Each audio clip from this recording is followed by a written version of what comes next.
out into the sunshine outside Westminster Abbey. The bearer party doing its work, taking the Queen's coffin over to the state gun carriage of the Royal Navy, ready for that procession through central London. That magnificent wreath, which bears a simply worded card from the King saying, "In loving and devoted memory, Charles R."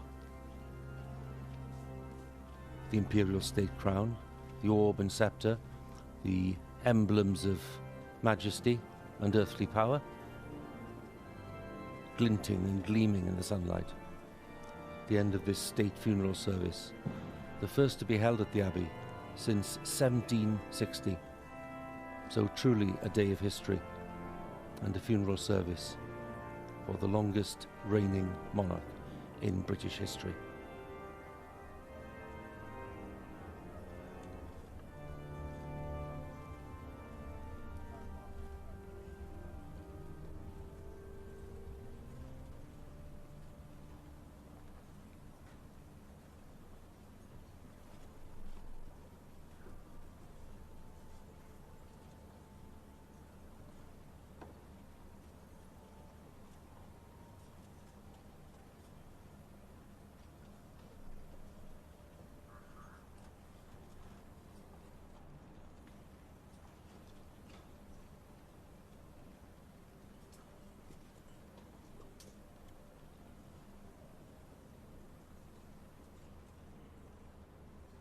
The wreath itself, according to the King's wishes, containing flowers and foliage cut from the gardens of Buckingham Palace, Clarence House and Highgrove House.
"142 naval ratings, once again in place, looking immaculate,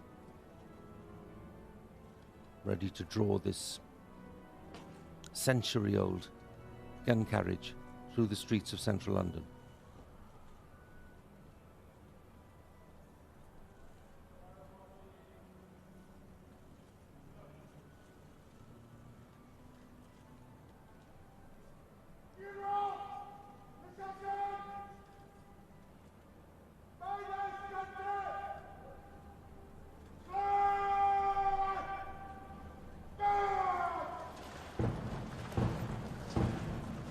The order given by the Garrison Sergeant Major Andrew Stokes.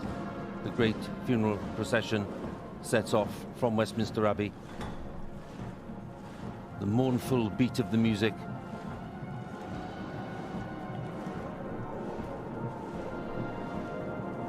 and the Queen's final progress through the heart of London, the city of her birth, gets underway.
arrangements for this state funeral on a scale not seen in Britain for 70 years, since the funeral procession for King George VI in 1952. More than 3,000 military personnel taking part, along with representatives of civilian organisations.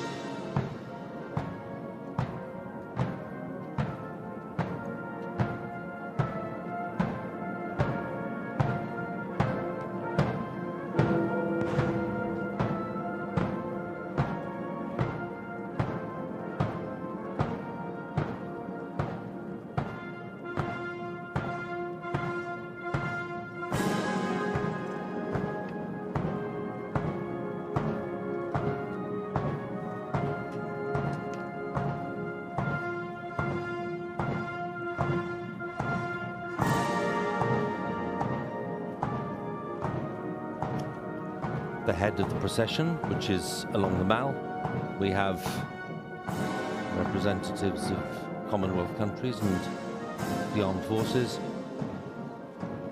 led by the Mounties, the Canadian Mounted Police.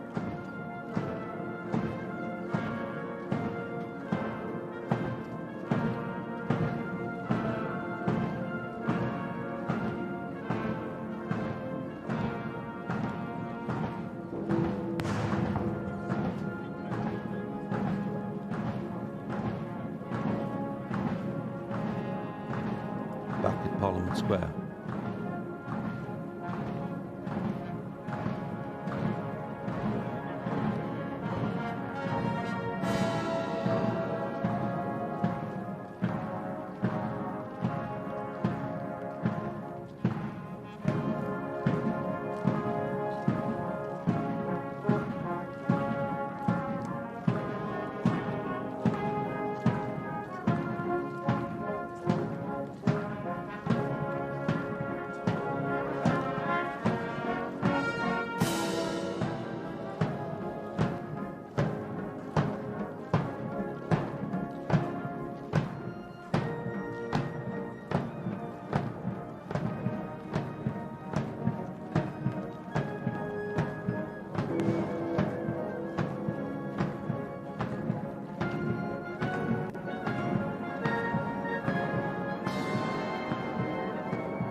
The Mounties leading the way along to Wellington Arch, flanked by Mounted Metropolitan Police, followed by a contingent of those who've been recipients of the George Cross and Victoria Cross, and representatives of the armed forces of Canada, Australia, New Zealand, and other Commonwealth countries.